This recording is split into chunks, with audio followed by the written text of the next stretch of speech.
Okay student, आपका 2 number जो chapter था केमिकल बॉन्डिंग का वो खत्म हो चुका है। उसमें उतना ही आएगा, उतना ही आपका सिलेबस, अभी जो रिड्यूस सिलेबस है उसमें उतना ही है, उससे ज़्यादा उसमें कुछ पढ़ना नहीं है। मैंने जितना बताया उतना कीजिए और डिफरेंट एरिया क्वेश्चन सॉल्व कीजिए, मैं भी करवाऊंगा और आप खुद से भी सॉल्व कीजिए। कोई डाउट आता है तो मुझसे पूछिए। आज हम लोग जो चैप्टर चालू करेंगे वो है चैप्टर 3 एसिड बेस सॉल्ट। ठीक है, इसमें भी आपका बहुत सारा चीज जो है इसमें से हटा दिया गया है। इसमें से भी एसिड बेस सॉल्ट से भी बहुत सारा टॉपिक हटा दिया गया है। आपके सिलेबस में जो है मैं वही पढ़ाऊंगा। देखिए यहाँ पे एसिड क्या होता है, व्हाट इज एसिड।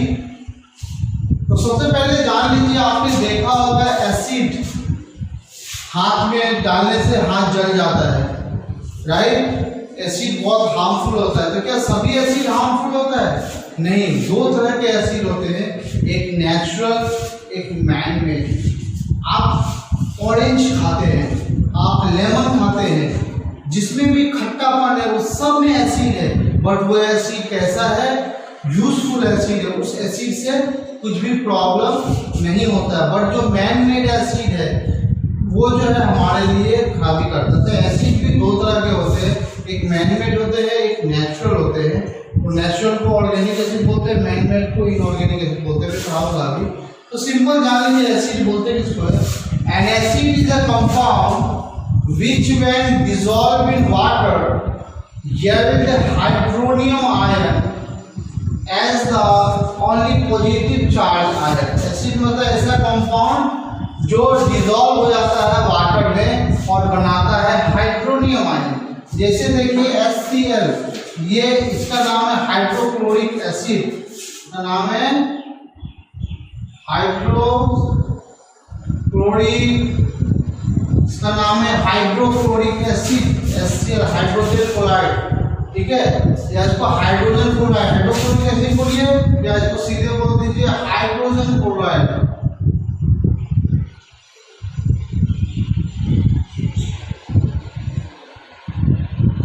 ठीक है, हाइड्रोक्लोराइड, हाइड्रोजन क्लोराइड या हाइड्रोक्लोरिक एसिड।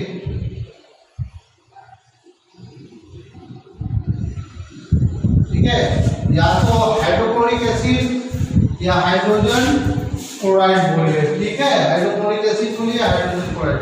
इसको जब आप वाटर से रिएक्ट करते हैं तो क्या बन जाता है? ये हाइड्रोनियम आयन, यानी एक प्लस में और एक माइनस में, यानी एक पॉजिटिव साइन एक नेगेटिव, यानी आयंस में ब्रेक हो जाता है। और ओनली एक आयन होता है ना हाइड्रोक्सिल आयन, जिसे हम लोग बोलते हैं OH माइनस। तो एसिड कभी भी हाइड्रोक्सिल आयन में नहीं टूटता है। अगर वो हाइड्रोक्सिल आयन में टूटता है तो वो बेस हो गया।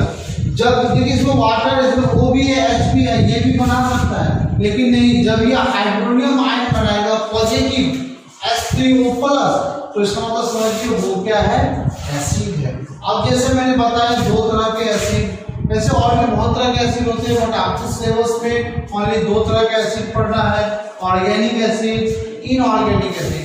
ऑर्गेनिक एसिड वैसा जो नेचुरली पाया जाता है, जैसे एसिड ड्राइव फ्रॉम प्लांट, वैसे एसिड जो प्लांट से ड्राइव होते हैं, जैसे citric acid, oxalic acid, tartaric acid, acetic acid, ये सब क्या है? प्लांट में मौजूद होते हैं, फ्रूट्स में मौजूद होते हैं, राइट। इसलिए देखते हैं जो भी फ्रूट, जो भी प्लांट खाने के बाद अगर उसमें सावर टेस्ट है, खट्टापन का टेस्ट है, तो समझ लीजिए एसिड है। जैसे दही, दही में भी क्या है? एसिड है। दूध में एसिड नहीं है, लेकिन जब दूध को हम जमा के उसमें बैक्टीरिया को क्या होता है? दही क्या है? वो फुल ऑफ बैक्टीरिया, उसमें बैक्टीरिया होते हैं। बैक्टीरिया भी तो होते हैं हार्मफुल एंड यूजफुल। तो वो जो दही में जो बैक्टीरिया वो यूजफुल बैक्टीरिया है। जब हम लोग दूध से दही बनाते हैं, जब दूध पीते हैं वो खट्टा नहीं लगता है, जब उसको दूध से हम दही बनाते हैं तो क्या होता है? उसमें खट्टापन आ जाता है, यानी क्या होता है? उसमें जो है बैक्टीरिया जन्म लेता है और जिसके कारण वो दही क्या होता है? खट्टा स्वरूप। आपने देखा होगा जब किसी खाने को 2-3 दिन छोड़ दीजिए, 4 दिन छोड़ दीजिए, उसमें खट्टा खट्टा स्मेल आ जाता है। मतलब क्या है? वो भी क्या है? बैक्टीरिया आ गया, उसमें वो क्या हो गया? एसिडिक हो गया, हार्मफुल है। ठीक है, तो दही भी क्या हो जाता है? एसिडिक है, बट वो हार्मफुल नहीं और यूजफुल है। लेकिन अगर आप दही को ठंडे के टाइम में खाइए वो हार्मफुल करता है, गला में क्या करता है? ठंडा लग जाता है, राइट। चलिए दूसरा होता है इनऑर्गेनिक एसिड, जिसे हम लोग मैन मेड एसिड भी बोलते हैं या मिनरल एसिड भी बोलते हैं, ठीक है। इनऑर्गेनिक एसिड मतलब मैन मेड एसिड, जो नेचर में नहीं पाया जाता है, हम लोग उसको लेबोरेटरी में बनाते हैं, ठीक है। एसिड ड्राइव फ्रॉम मिनरल, वैसा एसिड जो मिनरल से बनता है, जो अर्थ में जो मिनरल मौजूद है उस, जैसे देखिए HCl, हाइड्रोजन भी पृथ्वी पे है, इन्वायरमेंट में है, क्लोरीन भी इन्वायरमेंट में है, बट ये अलग अलग है। हम इसको क्या करते हैं, मिलाते हैं, HCl के रूप में इसको मिलाते हैं, तो वो एक एसिड बन जाता है, जो कि मैन मेड एसिड है या इनऑर्गेनिक एसिड है।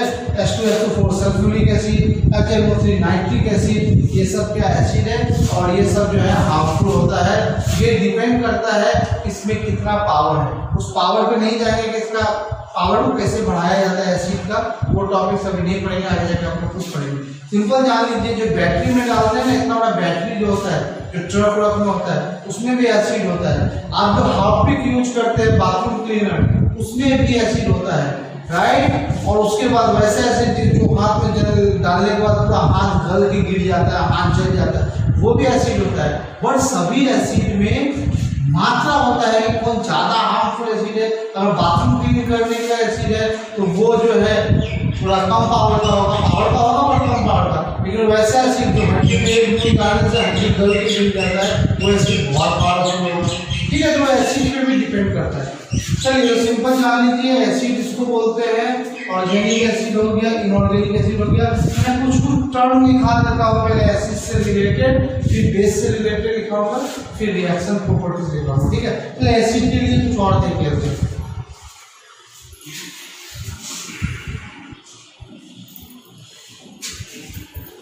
ओके नाउ स्टूडेंट देखिए, हम लोग कुछ प्रॉपर्टीज देखते हैं एसिड का, ठीक है।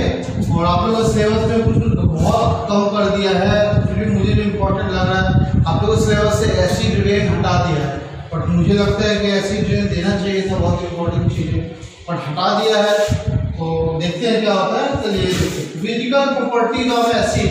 फिजिकल प्रॉपर्टीज मतलब क्या होता है, वैसा प्रॉपर्टी जो कि बाहर से हमें पता चलता है, मतलब जो देख के, सुन के, टेस्ट करके पता चलता है, उसे फिजिकल प्रॉपर्टी बोलते हैं। जैसे it is sour in taste in aqueous solution, acid कैसा होता है, टेस्ट में सावर होता है, ठीक है। Acid turn blue liquid to red. अब मान लीजिए लेबोरेटरी में कैसे पता चलेगा कि ये एसिड बना है कि नहीं बना है, जब उस केमिकल में ब्लू लिटमस को डालेंगे, पेपर होता है टेस्टिंग के लिए, पेपर होता है ब्लू लिटमस पेपर और रेड लिटमस पेपर, ठीक है। जब आप लोग लेबोरेटरी में जाएंगे, आपके स्कूल में लेबोरेटरी होगा तो देखेंगे इतना बड़ा बड़ा पेपर होता है लिटमस पेपर, ठीक है। तो वैन जब हम लोग ब्लू लिटमस पेपर को डालते हैं उस केमिकल में, अगर वो रेड में बदल गया तो समझिए वो केमिकल कैसा है, एसिडिक है, यानी एसिड है। तो एसिड क्या करता है, इंडिकेटर हुआ, ये एक तरह का इंडिकेटर है। बोलेगा एसिड के लिए इंडिकेटर क्या, what is indicator of acid, in acid blue litmus turn into red, ठीक है। अब देखिए प्रॉपर्टी और क्या है, mineral acid is highly corrosive. Mineral acid क्या होता है, हाईली क्रोसिव होता है। जो मैन-मेड एसिड होता है वो हाईली क्रोसिव होता है, ठीक है। अब देखिए एसिड भी होते हैं स्ट्रॉन्ग एसिड और वीक एसिड। स्ट्रॉन्ग एसिड वो होते हैं जो कि जितने भी मिनरल एसिड है या मैन मेड एसिड है वो सभी जो है आपकी इनऑर्गेनिक एसिड है वो सभी स्ट्रॉन्ग एसिड होते हैं। बट जितने भी ऑर्गेनिक एसिड है या जो नेचर में मौजूद होते हैं, फ्रूट्स में मौजूद होते हैं, वो सभी वीक एसिड होते हैं, राइट। तो कभी कभी एग्जाम्पल पूछ देता है, आपको 4, 5 या 6 केमिकल कंपाउंड दे देगा ऐसा, अब बोलेगा differentiate between the acid which is acid और base, sorry which is strong acid और strong base, which is weak acid और स्ट्रॉन्ग एसिड। 4-5 दे देगा आपको केमिकल और बोलेगा इसमें चुनिए which are strong acid which are weak acid, तो आपको चुनना पड़ेगा। तो देखिए स्ट्रॉन्ग एसिड किसको बोलते हैं, is an acid which dissociate almost completely in aqueous solution. It is an dissociate almost in aqueous solution, thereby producing the high concentration of hydrogen ion या हाइड्रोनियम आयन। बस पूरा डिसोसिएट हो जाता है aqueous solution में और उसके बाद अगर वो हाइड्रोनियम आयन देता है हाईली कंसंट्रेटेड अगर हाइड्रोनियम आयन देता है तो वैसे एसिड को हम लोग स्ट्रॉन्ग एसिड बोलेंगे। यानी वैसे एसिड जो डिसोसिएट होता है एक्वस सॉल्यूशन में और देता है high concentration of hydrogen ion या हाइड्रोनियम आयन, उसे ही हम लोग स्ट्रॉन्ग एसिड बोलेंगे। जैसे देखिए रिएक्शन, जब हम लोग ये नाइट्रिक एसिड को वाटर के साथ करें तो क्या हो गया, हाइड्रोनियम आयन दिया। सल्फ्यूरिक एसिड को वाटर के साथ करें तो हाइड्रोनियम आयन दिया। यानी ये सब जो हाइड्रोनियम आयन दे रहा है ये हाईली कंसंट्रेटेड है, इसलिए ये स्ट्रॉन्ग एसिड है। स्ट्रॉन्ग एसिड का example hydrochloric acid HCl, nitric acid HNO3 and sulphuric acid H2SO4।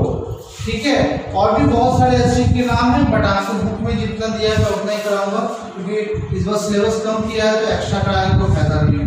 तो स्ट्रॉन्ग एसिड उसको बोलेंगे जिसका high concentration of hydronium ion है, ये याद रखिएगा और इसका एग्जांपल याद रखिएगा। ठीक है, अब हम लोग वीक एसिड देखते हैं।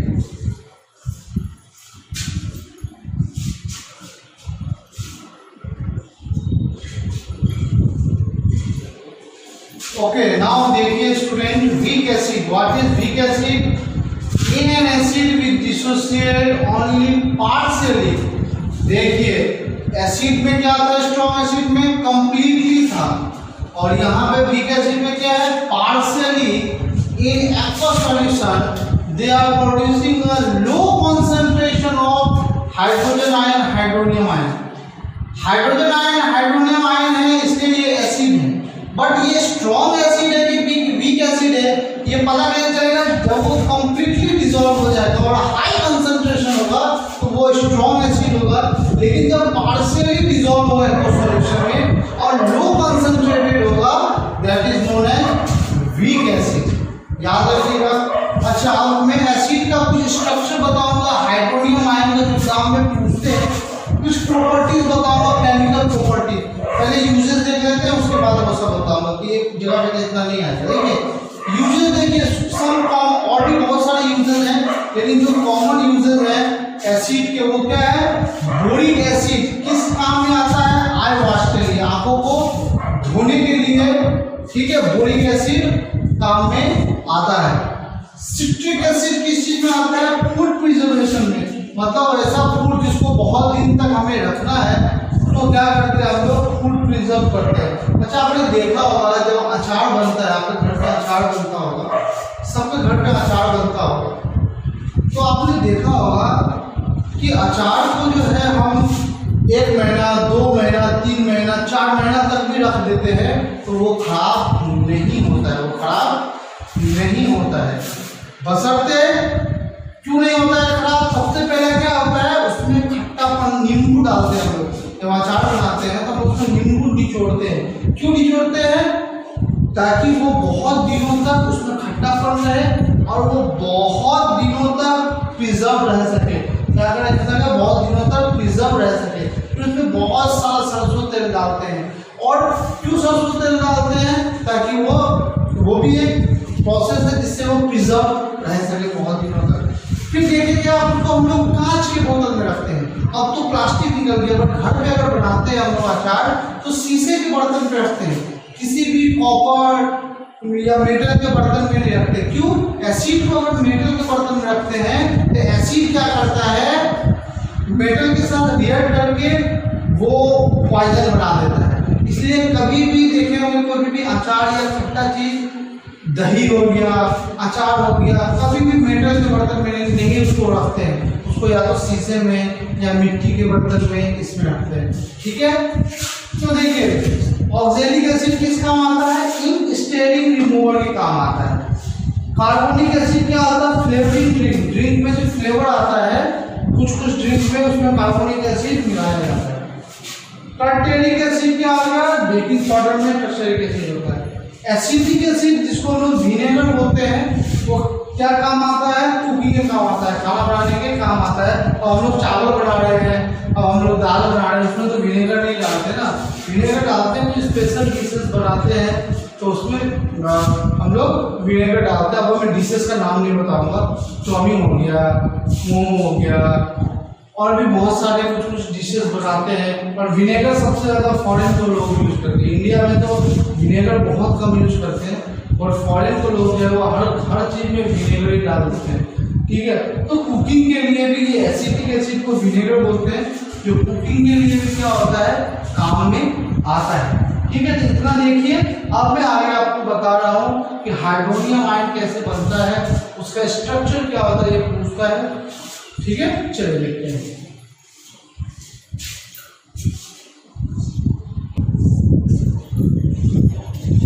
ओके, नाउ स्टूडेंट्स सी, आपको क्वेश्चन ऐसे पूछ सकता है, formation of hydronium ion from acid two aqueous solution.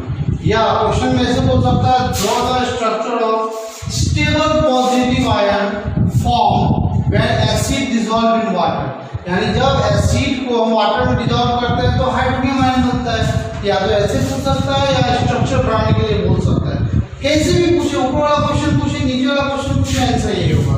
क्या होगा देखिए, जब हम HCl को, हाइड्रोक्लोरिक एसिड को जब वाटर में डिसॉल्व कराते हैं तो हमारे पास बनता है हाइड्रोनियम आयन, और ये Cl होता है Cl-। ठीक है, अब इसको स्ट्रक्चर में पूछेगा तो आप लोगों को मैंने इससे पहले वाले में बताया था केमिकल बॉन्डिंग में ऑक्सीजन का कितना होता है, वैलेंस इलेक्ट्रॉन 6, 1 2 3 4 5 6, हाइड्रोजन का 1। हाइड्रोजन क्या करेगा, डुएट पूरा करेगा। क्या करेगा वो, डुएट पूरा करेगा। तो हाइड्रोजन क्या कर रहा है, या हाइड्रोजन क्या कर रहा है, ऑक्सीजन के सामने ये एक इलेक्ट्रॉन, ये एक इलेक्ट्रॉन डुएट पूरा कर रहा है, ये एक इलेक्ट्रॉन डुएट पूरा करेगा, ये ऑक्सीजन। तो यानी ये स्ट्रक्चर, यहाँ पे सिर्फ स्ट्रक्चर बोला है, यहाँ पे बॉन्ड बनाने के लिए तो नहीं बोला है, इसलिए हम ऐसे तो घेर के नहीं दिखा सकते हैं, क्योंकि बॉन्ड नहीं बोला है, यहाँ पे सिर्फ स्ट्रक्चर बनाने बोला है। तो देखिए, ऑक्सीजन का ऐसे 6 इलेक्ट्रॉन और हाइड्रोजन का 1, तो यहाँ पे 1 इलेक्ट्रॉन, हाइड्रोजन का यहाँ 1, ऑक्सीजन का 1 इलेक्ट्रॉन, दोनों बॉन्ड पे। ये जो दो इलेक्ट्रॉन जो बच गए इसको बोलते हैं लोन पेयर। क्यों, क्योंकि ये किसी के साथ भी बॉन्ड नहीं बना रहा है, क्योंकि H2O में 2 हाइड्रोजन है, तो ऑक्सीजन का एक इलेक्ट्रॉन इस हाइड्रोजन को दे देगा, ऑक्सीजन का 1 इलेक्ट्रॉन इस हाइड्रोजन को दे देगा, और ऑक्सीजन ऑक्टेट पूरा करने के लिए इससे एक इलेक्ट्रॉन ले लेगा, और इस हाइड्रोजन से 1 इलेक्ट्रॉन ले लेगा। उसके बावजूद भी ऑक्सीजन के पास 1 पेयर 2 पेयर 2 पेयर इलेक्ट्रॉन बच जाता है, उसी को हम लोग लोन पेयर इलेक्ट्रॉन बोलते हैं, लोन पेयर बोलते हैं। ठीक है, तो ऑक्सीजन H2O का स्ट्रक्चर ऐसे हो गया। और HCl का स्ट्रक्चर क्या होता है, H क्या होता है पॉजिटिव में, Cl होता है नेगेटिव में। तो देखिए आगे भी एरो बनता है, तो क्या बनता है, हाइड्रोनियम आयन H3O। तो देखिए ऑक्सीजन के बाद एक हाइड्रोजन पहले से था, ये हाइड्रोजन तो आके जुड़ गया, इसलिए यहाँ पे प्लस हो गया। हाइड्रोजन क्या हुआ, यहाँ पे आके जुड़ गया, इसलिए प्लस हो। देखिए ये हाइड्रोजन, ये ऑक्सीजन के साथ, अब ये जो हाइड्रोजन है ये ऑक्सीजन के साथ रिएक्ट कर गया। ठीक है, इसके साथ करके क्या बना देगा,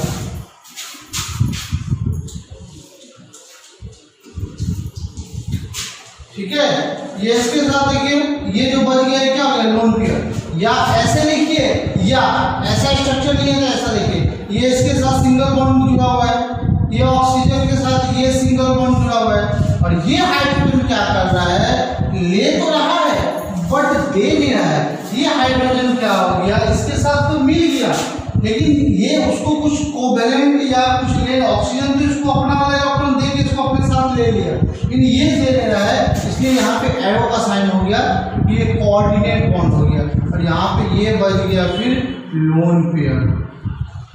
लोन, ये बच गया यहाँ पे लोन पेयर, ये बच गया यहाँ पे लोन पेयर। तो ऐसे स्ट्रक्चर बनाएंगे।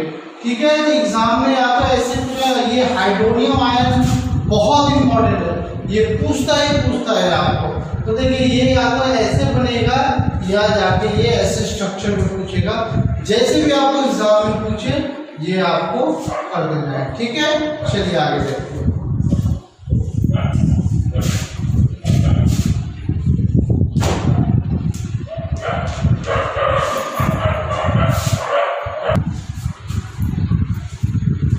Student now see formation of hydrogen ion तो हो गया। अब क्वेश्चन में पूछ सकता है आपको write the formation of hydroxyl ion to form alkene. इसमें अमोनिया क्या करता है, एक्वा सॉल्यूशन से किस तरह से हाइड्रोक्सिल आयन बनता है, या आपको स्ट्रक्चर बनाने के लिए बोल सकता है अमोनिया आयन का। ठीक है, तो सेम वही है, NH3 को जब H2 से करते हैं तो बनाता है NH4 प्लस और OH माइनस। ठीक है, अब देखिए इसमें स्ट्रक्चर में कैसे नाइट्रोजन का वैलेंस इलेक्ट्रॉन होता है 5, तो कितना हो गया 1 2 3 4 5, और हाइड्रोजन 3 है तो 3 साइड में आ गया, और ये जो बच गया ये क्या हो गया लोन पेयर। ये मैंने सेकंड चैप्टर में बताया है आपका कोवैलेंट बॉन्ड में किस तरह से नाइट्रोजन के साथ हाइड्रोजन जुड़ा हुआ। वाटर का तो आपको पता है ऑक्सीजन के साथ किस तरह से हाइड्रोजन जुड़ा होता है। अब जो ये NH4 प्लस बना है इसका मतलब क्या है, N है, ये देखिए 1 2 3 ये तो था ही, लेकिन इसका एक तो H भी इसके साथ जुड़ गया है, इसीलिए इसको हमको एरो से दिए है, क्योंकि ये हाइड्रोजन इसको तो कुछ दे नहीं रहा है, बल्कि नाइट्रोजन ये कुछ उसको रखा है, यानी नाइट्रोजन इसको दे रहा है, इसलिए एरो का साइन जो है हाइड्रोजन की तरफ है, नाइट्रोजन इसको दे रहा है, ये कोऑर्डिनेट बॉन्ड हो गया। इस तरह से आयंस का जो है स्ट्रक्चर बन गया। तो एग्जाम में हाइड्रोनियम आयन ज्यादा पूछता है, और कभी कभी हाइड्रोक्सिल आयन भी दे देता है, तो आपको जो है दोनों ही अच्छे से याद रखना है। क्या पूछ देगा एग्जाम में बोर्ड में पता नहीं है, इसलिए इसको अच्छे से कीजिए। ठीक है, आगे देखते हैं।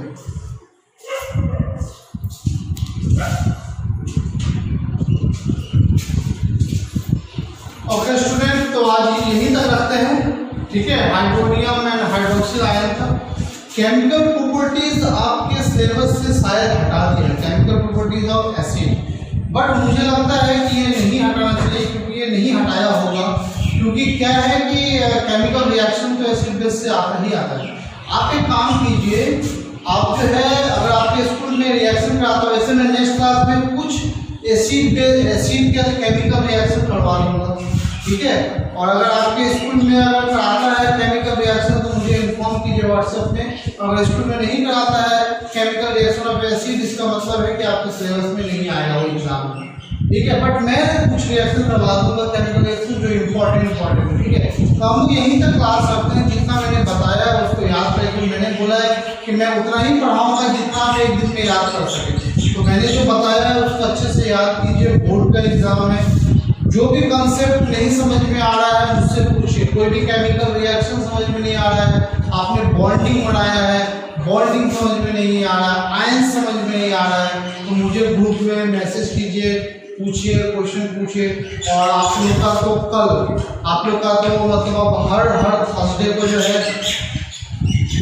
लाइव जूम में लाइव फिजिक्स क्लास होगा, जिसमें न्यूमेरिकल्स बताया जाएगा लाइव आपके सामने।